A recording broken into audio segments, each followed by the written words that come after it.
So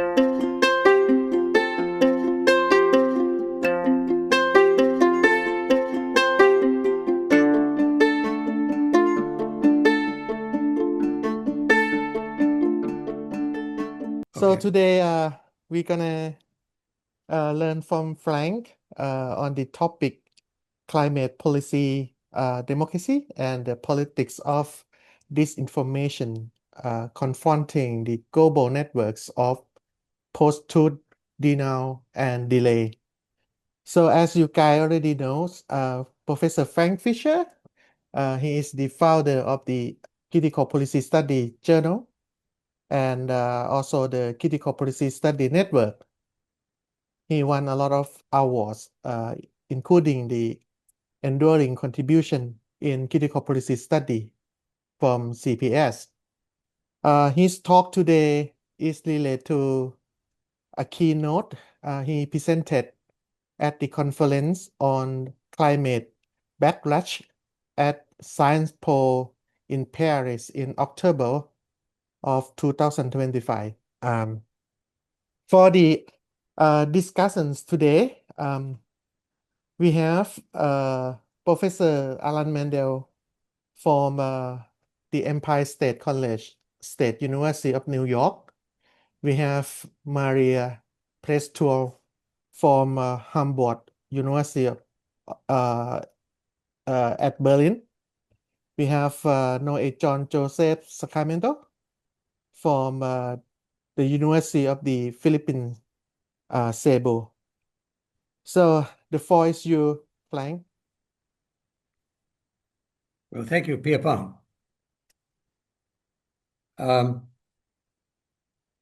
Environmentalists have long contended that democracy is a necessary part of an ecological sustainable future.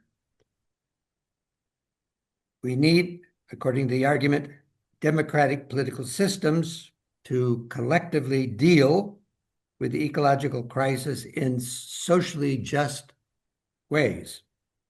This, though, is not an easy proposition. Ecology is entirely uninterested in democracy, as nature follows its own rules. What's more, existing democracies have failed to produce the politics needed to stop climate warming, with many of their citizens rejecting the call for climate action.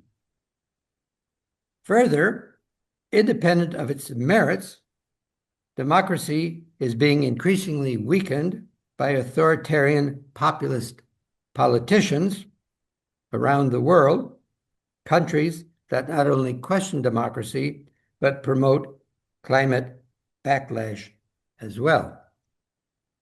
One reason that many citizens reject climate action is that they are bombarded with fake news, a part of a disinformation strategy to distort public opinion about both the viability of democracy and the need to address climate change.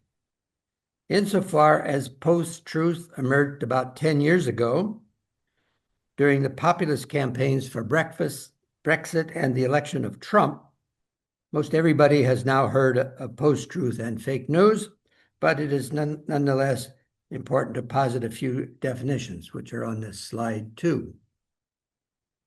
Is that slide two? Yeah, thank you. Generally, post-truth refers to circumstances in which objective facts are less influential in shaping public opinion than are emotionally appealing narratives disconnected from the details of policy and evidence. Expert opinion is relegated to secondary status, if acknowledged at all, a direct challenge to our raison d'etre, certainly that of the policy sciences. So, as an example, we have Trump asserting that climate change is a hoax, slide 3, or the president of Argentina saying climate change is a socialist plot, or right-wing groups contending that climate change policy is a stealth strategy perpetrated by the United Nations to establish a world government. How do they know this? Either they point to some junk scientist, or they often say they know it through their own common sense, or even better, gut feelings. Many commentators, especially at the outset, saw the role of fact-checking as the solution. Some scholars argued that it was basically an epistemological problem. Much of the focus was placed on nefarious individuals designed to create confusion, anxiety, and distrust. This has been, more or less, the focus that circulated in the mainstream media. In a monograph on the subject, Truth and Post-Truth in Public Policy, I argued that while post-truth spreads fake news, it's as much or more a political problem than a problem of knowledge. After going through the arguments, I concluded that it was not fundamentally about scientific facts, but rather about politics grounded in emotional anxieties about threats to a way of life. More recently, I looked at the agricultural post-truth arguments and found the same. The amount of literature in that field is very large. In this literature, science isn't altogether unimportant, but the objections to it are rarely used to cover, but the objections to it are largely used to cover over a different argument. It's a view that Naomi Klein brilliantly documents in her interactions with the climate deniers at the Heartland Institute, where they found that they take climate change to be a left-wing strategy aimed at shackling capitalism and transforming their way of life in the interest of global wealth distribution. They argue that these ideas are pushed by leftist elitists who'd look down on the less formally educated, an argument that has resonance with many ordinary working citizens, also farmers in significant numbers. Among the means is the delicate, deliberate spread of climate information with the goal of generating factual uncertainty, undercutting shared values, eroding institutional trust, and blocking support for climate change actions. A claim, for example, is that climate change will wipe out, climate change policies will wipe out the farming industry. They say also that organic farming will cause worldwide hunger, claims that are not founded in fact. While post-truth has received a good deal of attention, too little of it has been focused on the political roots driving the disinformation campaign, particularly important for understanding climate opposition. Especially significant here is the research of the Climate Social Science Center at Brown University in the US. Slide 4. They focus on climate obstruction, which, as you see on the slide, involves intentional actions and efforts to slow or block policies on climate change that are commensurate with the current scientific consensus of what is necessary to avoid dangerous anthropogenic interference with the climate system. When I first came across this work, actually thanks to Dieter Pleve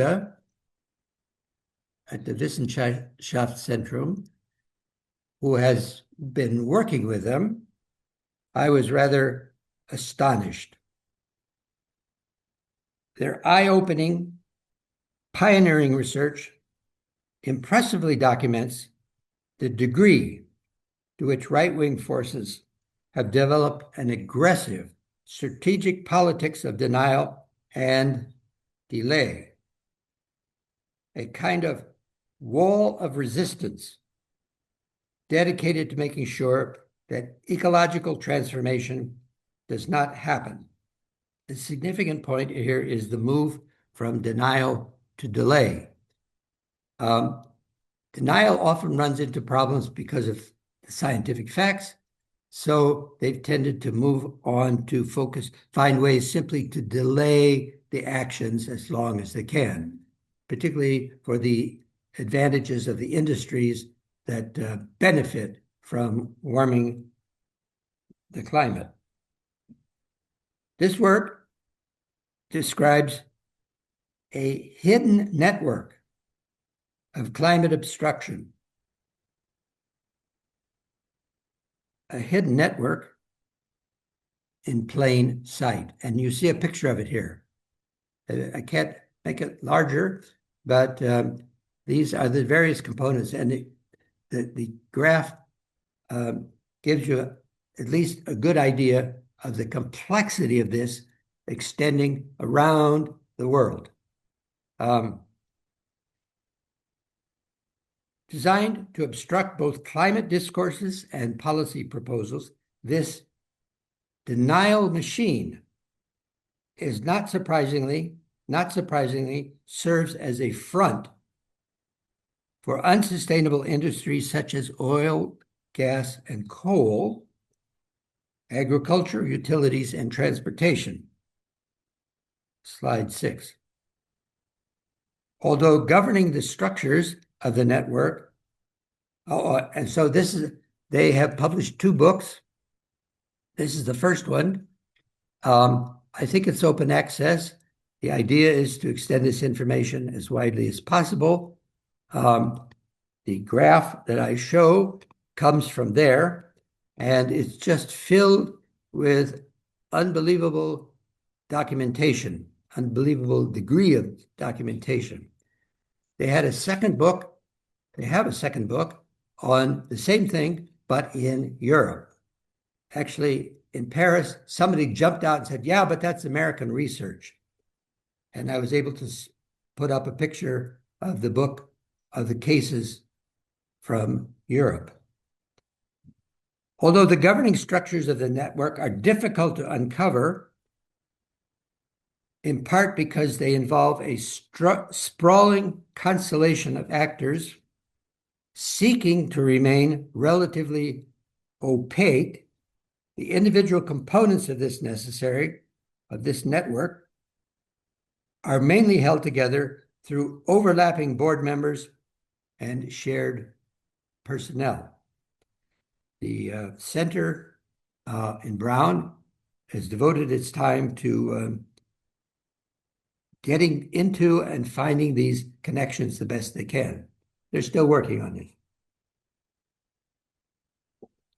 The amount of money supplied by the various organizations through lobbying, grants, political contributions, advertising, and promotion is enormous, but the total amounts are not easy to come by.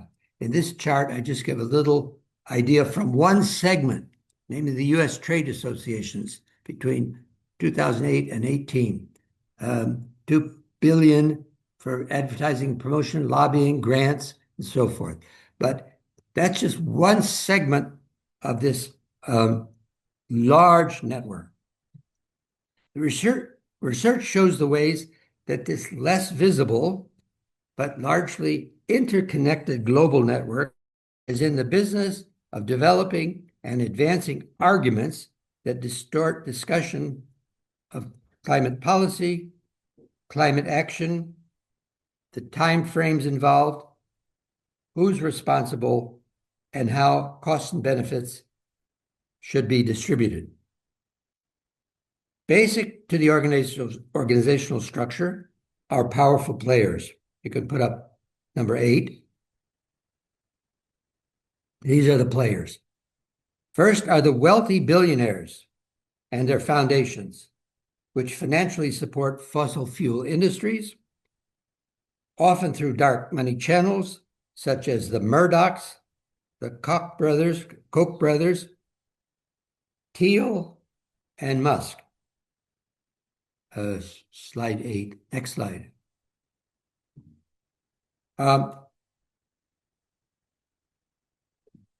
Secondly, actually, go back to the other one for a moment.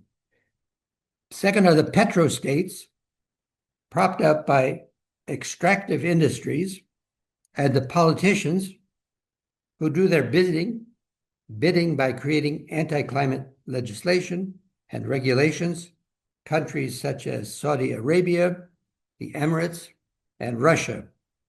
Think of COP28 in Dubai, was run by an oil executive. Thirdly are the professional experts with PhDs, well-paid contrarians who produce disinformation content and talking points. These are credentialed experts, often at universities, who speak on TV, write editorials and books promoting denialism or skepticism, prominent examples being Fred Singer at MIT and the famous Bjorn Lomborg in Denmark. They typically argue that action is either unnecessary or a fruitless impossible challenge, playing around with cost-benefit formulas. Fourthly are the conservative think tanks, in particular the worldwide Mount Pelerin Atlas Network. We can go back to the, go to the next slide. It's the Atlas Network, which it says here is, you see here is a global condition of over 500 neoliberal and conservative think tanks that influence policy in areas related to climate change, etc. This includes the Heartland Institute, the Institute of Economic Affairs in London, the Manhattan Institute, and the De Soto Network in Latin America.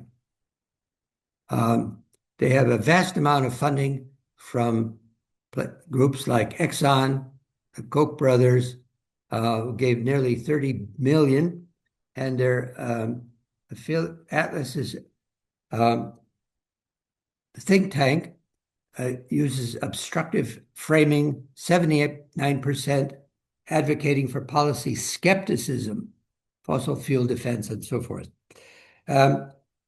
The Atlas is perhaps the most leading, not formally, but it's the biggest and the strongest and tends to be the coordinator of this large network, which you saw earlier, this graph with all the colors and things moving together.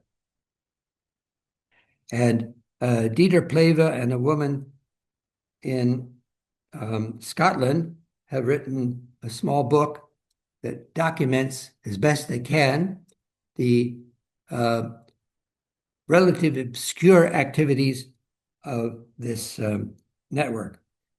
Mount Pelerin is the same group that Robert Frederick Hayek developed to push neoliberalism around the world. It's the same group. It's an offshoot that deals specifically with climate. Then there are the propagandists who largely work hand in glove. They are PR experts, lobbyists, and professional trolls on social media, blogs, podcasts, and bots who push greenwashing, and supply conspiracies to sow doubt. They also serve the disinformation needs of right-wing political parties. The Alternative for Deutschland, the National Rally in France, and I think one could add here, it's not a party exactly, or is it? The MAGA movement behind Trump. Then there's the media and the press, which include conservative outlets such as Fox News, the Wall Street Journal's editorial page, but also elements of the more moderate mainstream media, which produce false equivalencies to supply legitimacy to climate deniers. These media echo chambers serve as the largest amplifiers of disinformation. As the Brown research shows, the delay argument tends to be organized around four basic rhetorical strategies. This would be you got it. Thank you. Deny and redirect responsibility for climate change. The cause of CO2 increases is not primarily the farmers, but rather leakages in the food system as a whole. Secondly, accept climate change and point to its positive effects, like warmer weather, longer growing seasons. Thirdly, question climate mitigation, stressing the costs and the other downsides. And fourthly, reject transformative solutions. This is probably the most critical of their goals. They do everything to undercut the idea of transformative change. Slide 11 shows they work on three time frames. There's a long-term 5-year or more they build cultural and intellectual infrastructure favorable to conservatives and industry viewpoints, academic programs, endowing chairs, and educational support for students. Then there's a medium-term goal, 1 to 5, that involves translating and promulgating academic ideas into concrete policy proposals. And the short 1-year focus is on elections, pending legislation, influencing public opinion, plus citizen mobilization and the creation of front groups. The goal is to manipulate opinion with partial truths that can seem believable. They insidiously play on the worries and fears of anxious people who can find, especially under uncertain circumstances, the arguments to be both convincing and reassuring. One of the leading figures in this network captures the mission in these words: "We man the ivory towers, as well as the trenches in this war of ideas, with plenty of academics on board. We define the objectives, devise the strategies, and manufacture the ammunition. Unless you understand how to fight climate war, you cannot hope to win." Close quote. The ammunition is sent to the media, universities, political commentators, candidates, and right-wing parties, all of which deny the need for action, as well as presenting lectures, podcasts, and the like. And all of this goes to interest groups, associations as well. They also supply training programs for activists, support citizen mobilization, including fake grassroots movements. They invent fake grassroots movements and seek to influence elections and legislation. The most important goal is blocking transformative solutions, especially those related to climate justice and sustainability.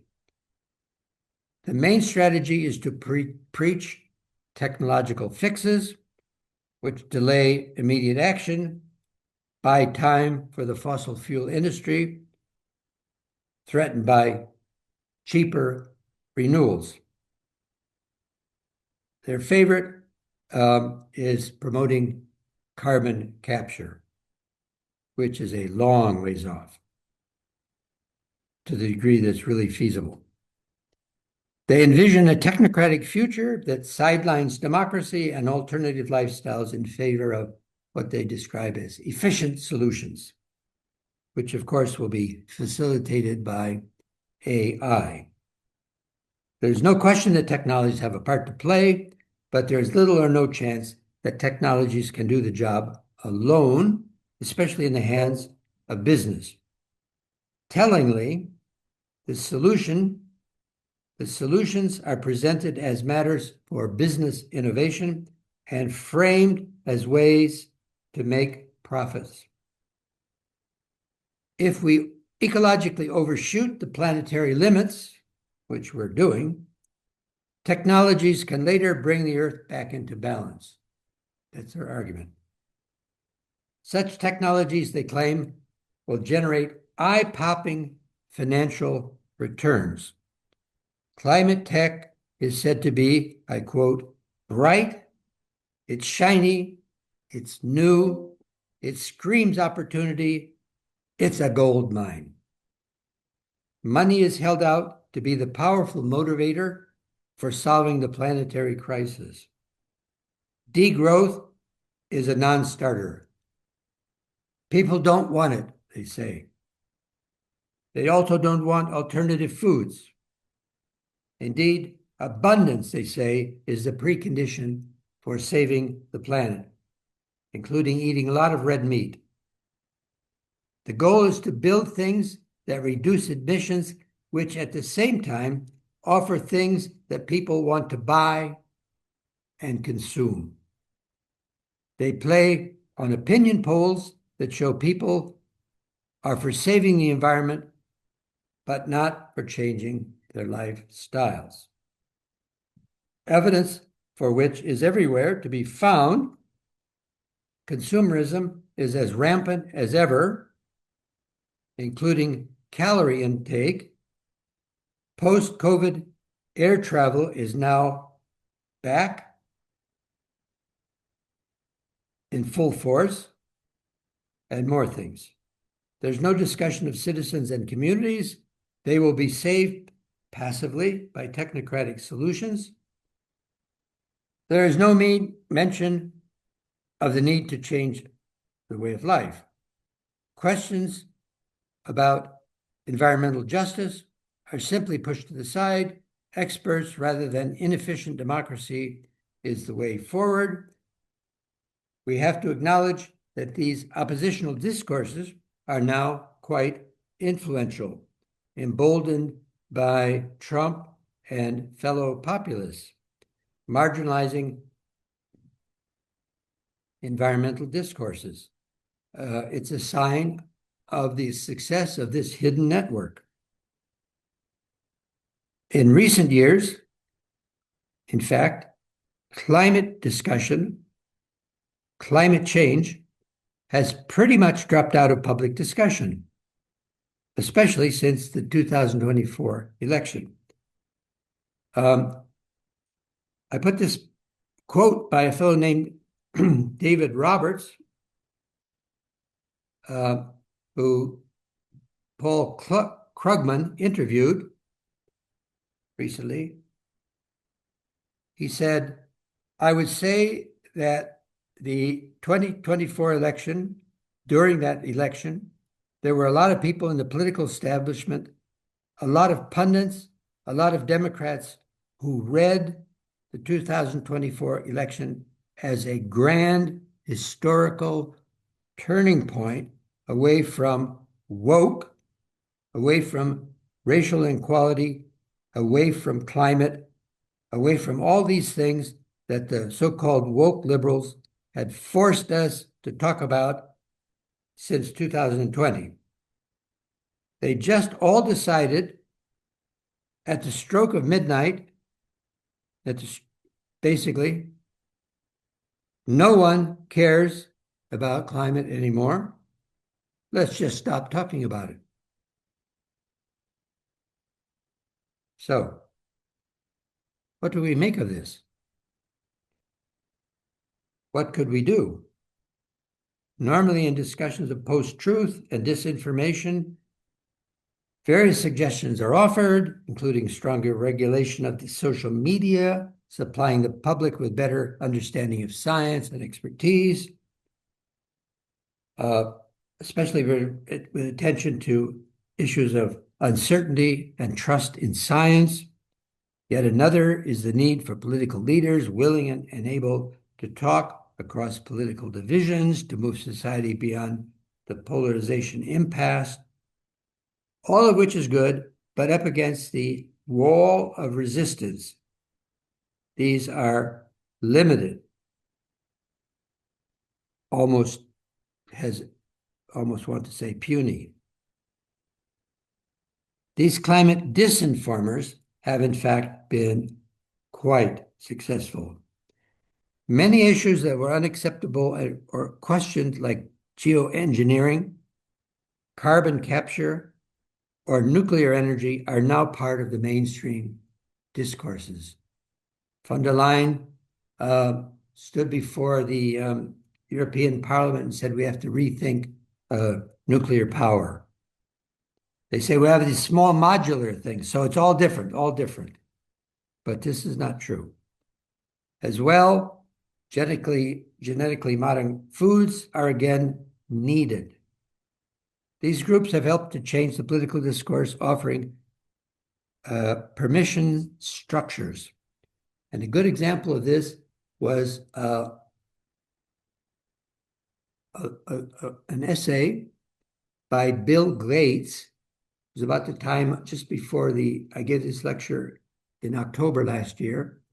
And Gates, to everybody's astonishment, said, well, we could just really forget about climate change. We'll survive that. So we should worry about things like hunger and world health. Wow, that was a staggering thing, but it was exactly the kind of thing that this network produces. Moreover, their public disinformation and the weaponization of expertise have often turned science into a matter of opinion, yours versus mine. Typically, we have said our mission is to speak truth to power, but we see here that power is not interested. Few are listening. Indeed, we confront a very disproportional distribution of power. Missing on the environmental side of this struggle is a counter power structure. Needed is a climate action-oriented network that integrates academics, intellectuals, and enlightened business people and think tank professionals to parallel the opposition network. There's a growing awareness of this need, and various influential people have been working with groups such as the Momentum Institute in Austria and other global funders to establish and support such a network, excuse me, a kind of counter-atlas network. And they had a meeting in Mexico some months back, but these are just fledgling efforts. Perhaps it's a start. Beyond this, I find myself wondering about our own role as social science researchers. Surely we need to empirically reveal more about this network of obstruction and its architects of deceit. We also need to more actively confront our expert colleagues pushing denial, although this can get awkward.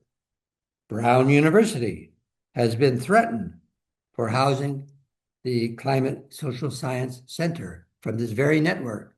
They went there and said, get rid of this thing.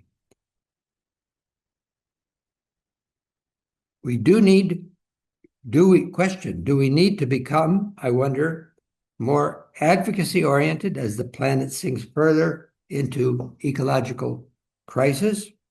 Should we openly and loudly serve as a voice for climate renewal?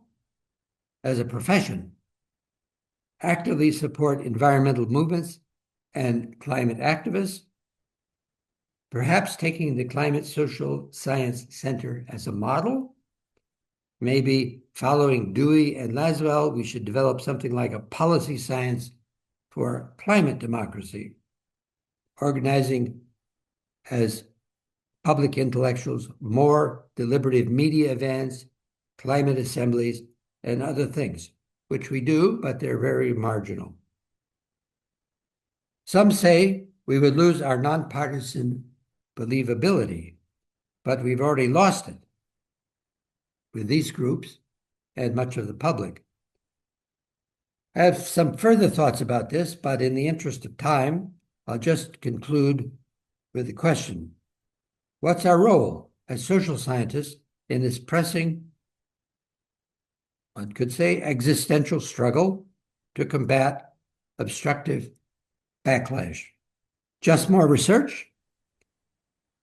Or also more political engagement as educators, perhaps as citizen experts, or just citizens? I don't have the answer, but I think it's something to consider and discuss. And slide 12 gives some brief bibliographic material. And with that, I thank you for your attention. Yes. Before we start the discussion, can I just simply ask your opinion on the current policy, especially in the global south, in my country and maybe in the Philippines as well? It's very clear that the government, they talk a lot about climate change, but they believe that the solution can be, let's say, clean market or a source of cleaner energy or something like, use the new technology for the coal mine or something like that. So what do you think about that? I mean, they accept the existence of climate change, but it seems like they not really go into the radical kind of thought about the solution. No, they don't. And the point that I'm trying to bring home here is that this research conducted by the Brown Center for Climate Social Science sends people out, and they probably have done this, to look at the ways this network has organized and funded people to go into Thailand to perpetrate, spread these ideas. That's the part that we don't see. That there's this mechanism, powerful mechanism behind the screen that's actually pushing this and funding it. We know what it is, but the point is that it's much more insidious than we realize. If we can't just get rid of some bad actors, because behind the bad actors are these guys, extremely powerful network, which will just put more bad actors in place. It's sort of like Trump killing the Ayatollah, who'd already named his next Ayatollah. So it's just their idea is to keep it going. It makes it very difficult for the opposition to win. I mean, you probably talk more about climate change because it gets really hot there. We talk about it in Germany, but it's more about quixotic weather. It doesn't follow the pattern. Melina was telling me in our discussion that in Greece, it's way more windy now than it should be. And so there are these kind of changes. In the US, which is the biggest producer of CO2, the topic has just kind of disappeared. Now we have the war. Nobody ever talks about how much CO2 these bombs, these attacks, moving these planes around, these aircraft carriers, what this is doing to the environment. There are staggering figures, but the Pentagon makes sure that nobody really gets the real numbers. But they know, according to this research. So the clean market discourse and the demand for citizens and customers to be more responsible, for example, to ban the plastic bag, is not determined that they recognize or they not the climate deny. Is that correct? I mean, in your opinion, it doesn't mean that when you're talking about climate and then you act something, especially based on the market solution, is not actually sufficient to call to say that you recognize climate change. So it needs to be beyond the market solution. Is that what you try Well, to say? see, they're sophisticated. Mhm. Many of them now say, yeah, the climate is changing Mhm. and it has consequences. Mhm. But one, do we really know what to do about this? This is the Lomborg. We could do all these things and waste a lot of money because it won't be effective. It's too complex. Climate science doesn't know. That's one point. And the other is that when these markets have a chance of working, they don't deny the problem, but they set out to delay the strategies and solutions, to stretch it out as much as possible so that Exxon can get as much oil out of the ground as it can before it's too late, before we're literally burning up. They switch to delay. Mm. I see. They don't really deny so much anymore. They do to some degree. They deny that we know, and they deny our solutions, and they focus on stalling in the name of more evidence, for example, or we're waiting for new technologies. But see, when we wait for the new technology, when we finally get it, we can push everything back the way it used to be. Mm. Okay, who want to jump in? Yes, Marina, please. Yes, thank you, Piyapong, and thank you, Frank. You mentioned that basically we don't have a scientific problem, we have a political problem. And coming back to your last question, I would argue that since basically we have the data, we have the science, we don't need more research. I don't know, it just came spontaneously.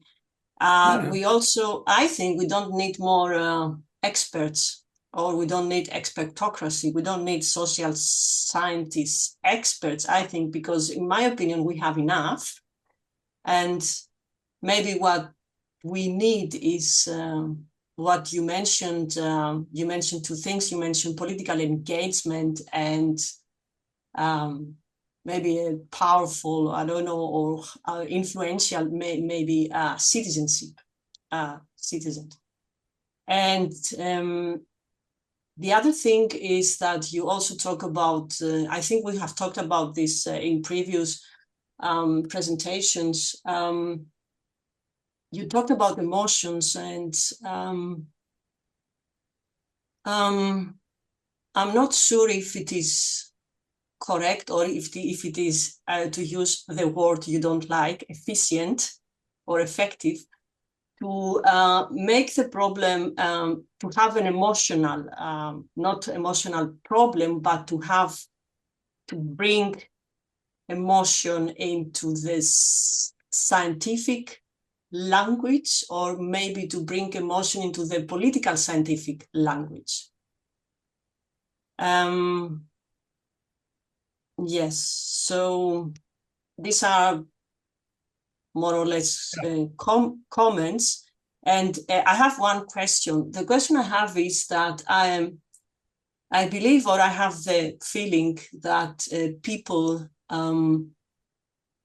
deniers, skeptics, but also not deniers, they don't feel that they are in the middle of a crisis. Right. Because if you are in a crisis, you feel really this kind of anxiety and you want to act. On the other hand, if you are in a crisis, basically the last thing, this is actually, I think Naomi Klein argued like this, that if you're in a crisis, you don't want to change. You need to calm down and slow down and just adjust or try to react, but in a slow way, because the crisis was a shock, is a shock. Anyway, these are more or less my thoughts and my question, and maybe I will come back. Well, the emotion is already there.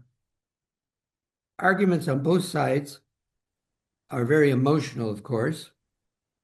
And so I think what you're talking about is how to bring emotion into the analytical perspective. But these divisions are deeply embedded in emotionally based oppositions. One thing that one would expect or hope, following what you said about citizens, is that when it gets so bad, they would rise up. This, of course, has a geographic dimension. It's quite different in Thailand, where the temperatures are so hot that people like Piyapong go to Europe for a stretch of time, because it's not only hot, but the air is so dirty that it's extremely unhealthy. So their sense of crisis might be stronger than yours, concerned about a windy day, or mine. It's not supposed to be raining today, or when's it going to stop raining?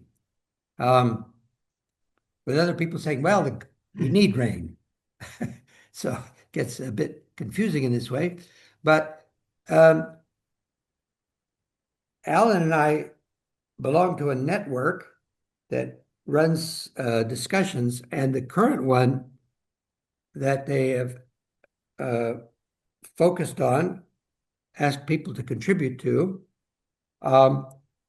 sort of speaks to the thing about the crisis and the role of ordinary people. It sounds quite almost what's the word I want? Unbelievable in any case, but they are assessing the possibilities of a worldwide strike as the logical outcome of this. And at first, it seems almost like a waste of time to talk about this, but it is sort of the extension of what you were just proposing. It is one way to bring really challenge this network, because they depend on the operation of the system as it's constructed. Another point that's kind of come up, to go back to your first point, is that about experts and science, there's a certain amount of discussion in the climate scientific world, but it's filtered into these groups, and that is challenges to the climate models. Now, modeling is an extremely complicated thing, but it does seem that in some cases they used wrong assumptions and so forth, which undercuts the argument not my argument, but the argument, well, we have enough information, we know what to do. They challenge that. Yeah.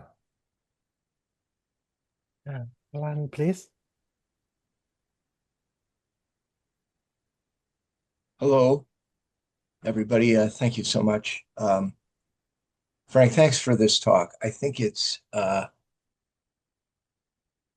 guess I have to say, on a very broad level, one of the things that I think is very, very powerful about the analysis is that if anyone is asking, Sociology 101, how does a society work? I think the analysis helps somebody to see the extraordinary intermingling of interests, cultural, political, economic, journalistic, whatever it is, that together create a system.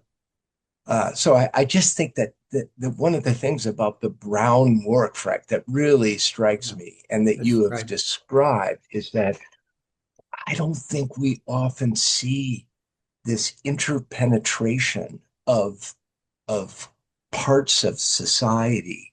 It's a kind of a Weberish thing about looking at different dimensions and seeing how they are interconnected.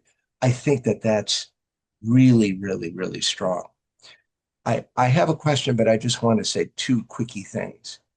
Quickie thing number one is I have read some stuff about the war in Iran, and you mentioned this, Frank, in passing about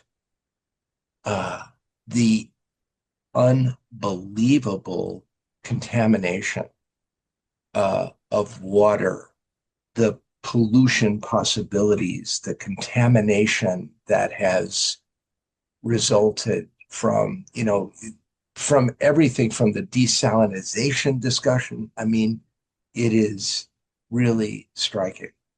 Number two little point, this is a little connected, I think, Maria, to your point. There's been interesting discussion in the US about support for nuclear energy. And it is striking to me about how those numbers have increased.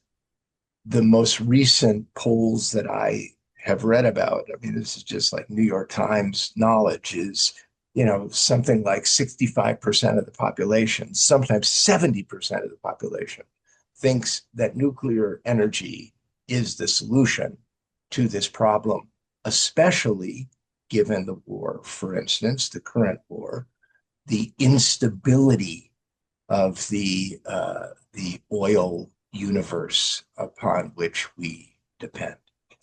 But let me get to my question, Frank, if I could.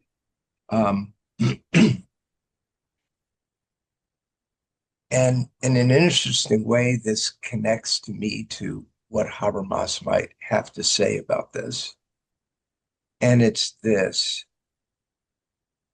You have helped us see the intricacies of these different dimensions of a system. It's a system description. And I wonder if part of the question of change that you have raised and Maria, other people have raised is how can we point to the contradictions in the system itself that lead to its own, I don't know what the word is, delegitimation. How can the system, this network, you could describe the network in such a way that it seems almost impenetrable. It can be buttressed in so many ways. I think the problem with that is that you need to simultaneously say, here are the, I guess I'm not sure if this is the right word. I was using the word, I wrote down the word contradictions, but the problems in the system's perpetuation that doesn't lead people to say, as a result of this kind of brown stuff, wow, this network is so powerful that even imagining that it could change is difficult. So I guess I'm thinking that in terms of the change agenda, one would have to look at, wait a minute, what are the contradictions in this dimension? What are the ways in which the problems in that dimension lead? I hope I'm being clear, but I think the power of the system thinking is one sees the system. The limitation of it is it leads to the fear that the system is so powerful that it can't be changed. Thanks. Thank you. Piyapong, would you put the chart back up? Sure. Um, Which page? huh? Which page? I don't, keep going. No, it was earlier, maybe Yeah. like 4 or 5. The point of the talk and the decision, no, it's okay. This one or this one? No, it's the picture. The Okay. one with the picture. There. Thank you. When I was asked to give this talk in Paris,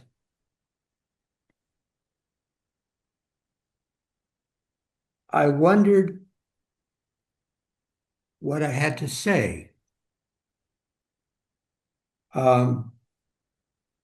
And it became clear to me fairly quickly that my job was simply to present and represent the Brown group. I've had some contact with them. They are impressive people. One of them now gets his name is Roberts.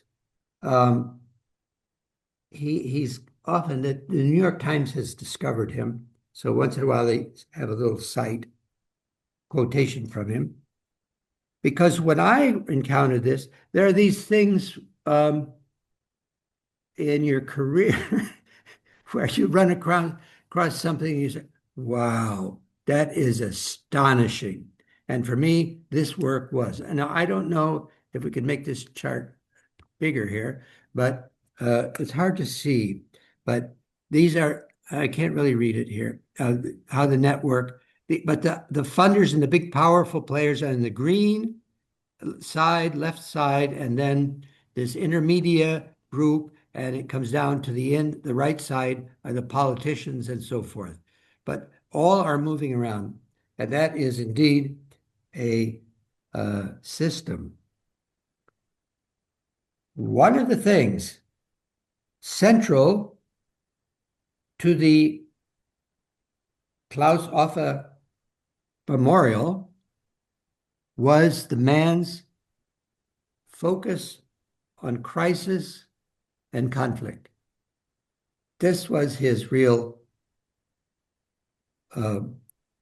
contribution, particularly the welfare state and the questions of legitimacy that were attached to it. But I thought, sadly, missing today is a focus on this search for the inner contradictions that was Right. office specialty. We now have this sort of linear, empirical, surface-oriented social science. It's a bit hit and run, write this and then go on to another topic. Yeah, coming closer here. And often would actually speak of recognize a kind of dialectic between Right.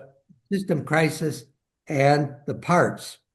And this, of course, even in a classic Marxist sort of way, is where you look for the openings for change. Anyway, the thing about the war and the condemning, I mean, it's all just, I follow this all very carefully in this New York Times, but I've gotten to the point where I only really need and can only really manage emotionally to read the headlines because it's all so predictable. And this is the example par excellence of policy without any expertise. You'll recall earlier that Trump got Mr. Musk with his chainsaw to cut through the bureaucracy, cutting out divisions of all sorts. And one of them was the groups in the State Department and the intelligence community dealing with these questions of Iraq. The expertise is gone. To Trump, it doesn't matter because he says he knows in his gut what to do. But we see the madness of this unravel before our eyes. So I think this network, what can we see here? See the funding groups on the left-hand side. Yes, thank you. The foundations, the corporations here, and they feed into advocacy orientations, advertising agencies, trade associations, think tanks, which then send their stuff to conservative media, to lobbying firms, to campaign funding PACs, to then feed into the media agenda, the public agenda, political agenda, and the policy outcome. Without their work, this is difficult to imagine exactly or configure in your mind. But they have made amazing moves here. And I thought and still think that independent of any profound analysis that I could contribute, presenting this work, making it known, was a contribution of some importance. Thanks, Frank. Maria, please. You raise your hand. Yes, I have a question to Alan and Frank, and I also ask myself, how important is it to focus so much on this network? I mean, they have the network, they do their job, they do what they want to do. What about our network, the other network? I mean, why do we deal with this network? Why do we want to learn from them so that we can fight back? Or what about, do we have a network? Shall we also create a powerful network? Or, I'm wondering because I think it's like I'm shocked. It's like it's really powerful network, but okay, they have this. What about us? Okay. First of all, I don't think that most people are aware of this hidden operation. This is all, parts are seen. Of course, we know about foundations, we know about these lobbying firms, but that how they have developed an interaction that magnifies their power. First, shows us what we're up against. That it is not just some question of coming up with a better policy. The power of this network is clearly seen when we recognize that this is basically the network of the Mont Pelerin Society that brought us global neoliberalism around the world.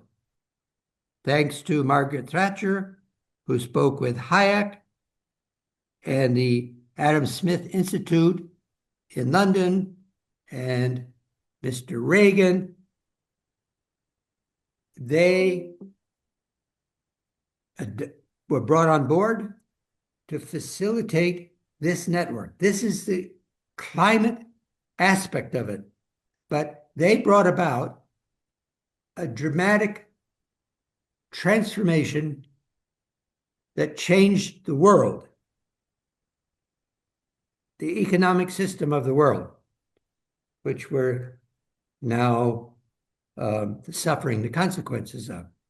So on one hand, it's our job as social scientists to uncover these structures and processes, but I think we also need to do this to see what we're up against and to realize what we would have to come up with to challenge them. And there is, as I talked, and Pleva has gone to these meetings, a group that tries to do this.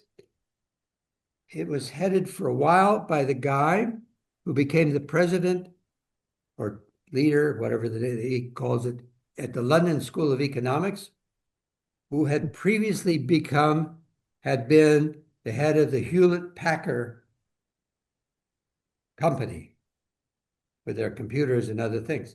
And he was appointed to be the president of the London School of Economics, and he is a progressive view, and he's sort of taken a lead to try to develop a more unified opposition, because we are basically all over the place. We are fragmented. And they are laser focused.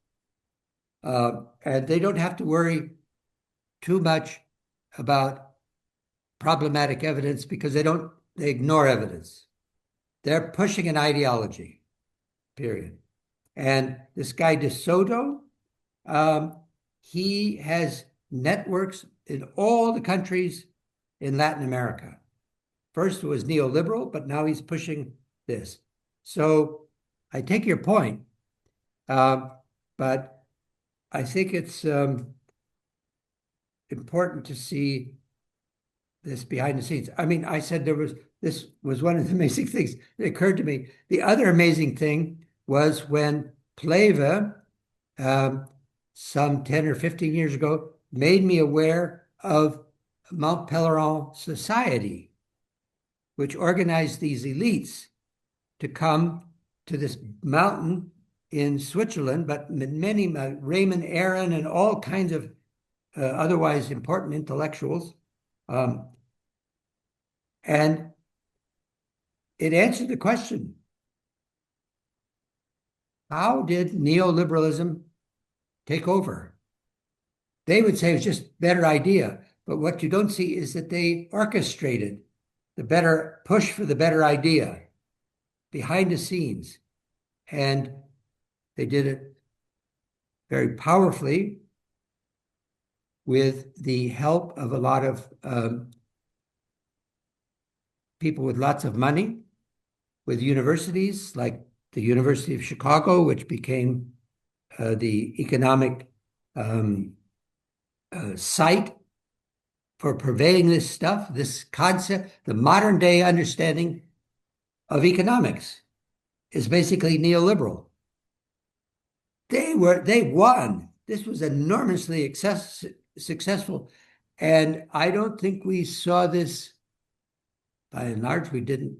Well, in the beginning, people wrote off the Mount Peleron Society. I knew a guy at the Wissenschaftszentrum who was a member, and he always talked about like it was a big deal that he got invited, sort of like getting invited to Epstein's house, to meet important people. And we laughed that he thought that was important. But the joke seemed to be turned out to be on us, because that was a really important thing. We just didn't know what it did. We just thought a bunch of people get together and have a seminar. So I don't know. I mean, I'm not too optimistic these days. I sort of think that we need to, that survival is, in some form, is ultimately the question, because electing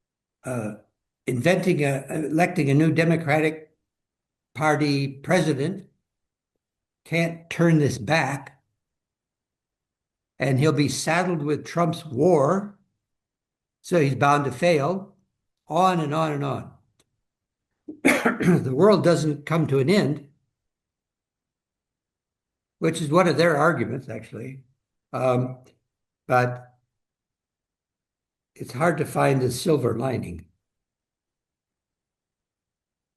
What do people say in Greece? Do they just roll with this, or? I mean, you have fires and everything. But as probably you know, climate and climate change and all of these topics, they are not priorities. Right. It's difficult to talk about climate change policies if actually you have a society which is basically still in a financial crisis. The financial crisis actually did not end. It's still there. So it's difficult. One thing that could be positive here is that it's hard to talk about climate because it's still sort of abstract, and it is different everywhere. But the other side of the climate coin, and I personally didn't realize this for a long time because I thought that energy wasn't an interesting topic for me. But energy suddenly is something that touches people in the everyday life, whether it's in the kitchen, the gas station, flying on the plane, and so forth. That people can understand.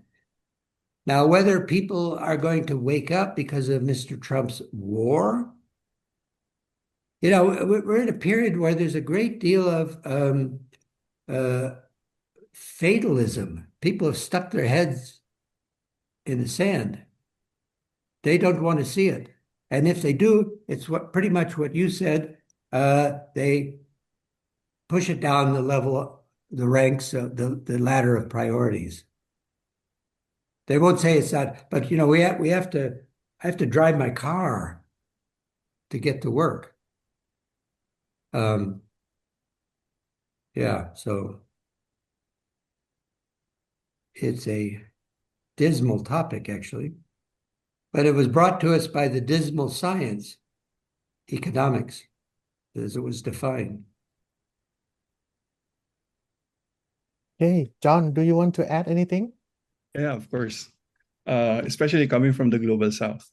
This is a very important topic since we are at the forefront of the effects of climate change and crisis in general.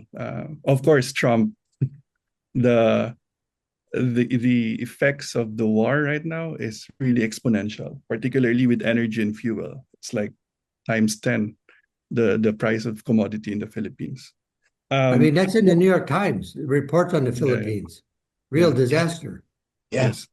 So I just want to go back to the whole discussion with by Frank today. And actually, the first thing that really struck me is how this interconnectedness of the network that you're trying to show us is a very interesting thing. Particularly, it looks at from a global perspective, a wider perspective, perhaps. And I also agree with Alan on the point where we might need to think about the inner contradiction that these networks might provide further or bigger, wider perspective to the whole climate denial and post-truth. One thing for sure that I want to go back to the comment of Maria earlier on emotions and post-truth, the whole phenomenon of post-truth, and why emotions is there. I think coming from having this kind of first-hand experience in the climate crisis that we are encountering or we're facing, the role of emotion, I would argue that the emotional element in this whole post-truth phenomenon is not necessarily the one that maneuvers post-truth, but rather a very vulnerable element that the whole post-truth narrative would capitalize on. For example, when we are encountering crises coming from typhoons or sea level rise in the Philippines, well, of course, the first thing that we experience is to panic and having that kind of anxiety. And this climate, the crisis or the climate crisis, the effects and impacts of climate crisis would put us in a situation of hopelessness.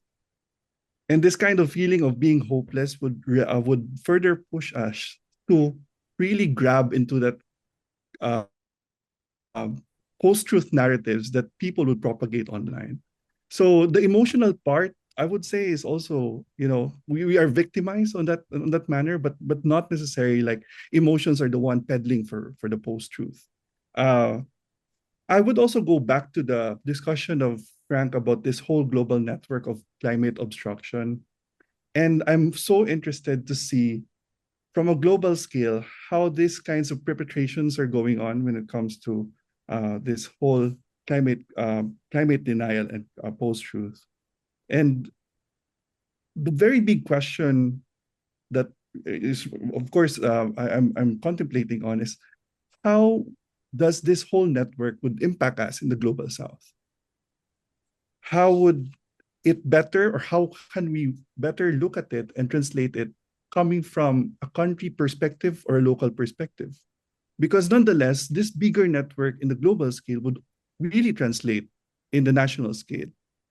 So one thing is for sure, there are different organizations in global South countries experiencing climate change, receiving funding, receiving support, and there are a lot of narratives going on. There are a lot of collective actions going on, projects that has been funded by these organizations. We'll never know. They might be connected with these organizations who really pose this climate obstruction. But is it the right time to somehow think or somehow portray that are we going to be more skeptical about this whole funding thing and try to further look into it and see ourselves as being trapped in this whole kind of system?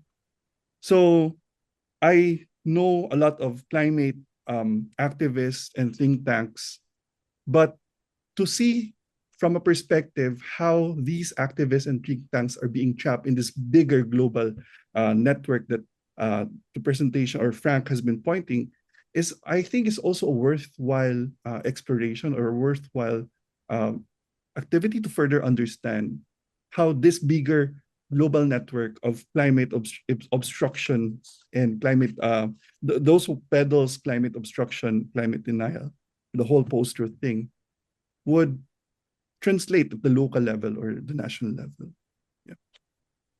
Yeah. Do you want to address, Frank, and maybe make a concluding remark for today? Well, I would have trouble taking issue with what John said.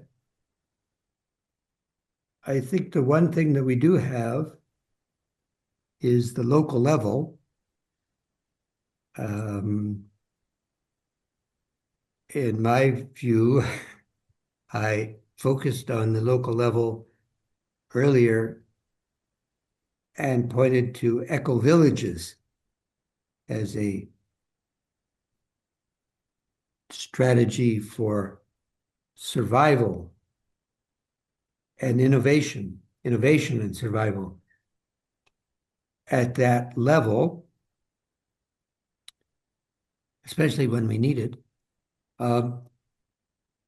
But it is simply difficult to say that, I mean, the local level is not a magic formula. We're all at the local level at some level, and it is the opposition is members of the local level as well. So we can easily come to a clash. The question is, what happens when it gets really, really serious, which a lot of environmental, ecological prophets have pointed to. It hasn't happened in that way, but it does continue to move in that direction. Then the question is, do the people wake up and rise up, or do they stick their heads deeper in the sand? I think that's a critical question for our time. And whether the left forces, which are not weak, but could mobilize an effective strategy. But the problem is, Trump, just to take the US, has developed such a culture, political culture, that the people who are progressive to get elected, they have to halfway pay homage to the new political culture, to the religion, to all these things. Otherwise, they don't get elected. And this is the strategy of the right, to lay such a foundation that the left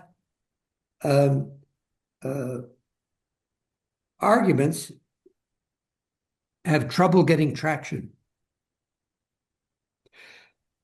With that, I say thank you for this. Thank you for the questions and the interesting discussion. And hope to see all of you in person soon. Okay, so Maybe you can stay on for a minute. I want to say something about our book. Yep. But for the session, let's say good morning, good afternoon, good evening, and good night. Bye-bye. Thank you, Frank. Thanks, you, everybody. Thanks a Thanks, million. everybody. Thank you. Bye-bye. Thank you. Thank you.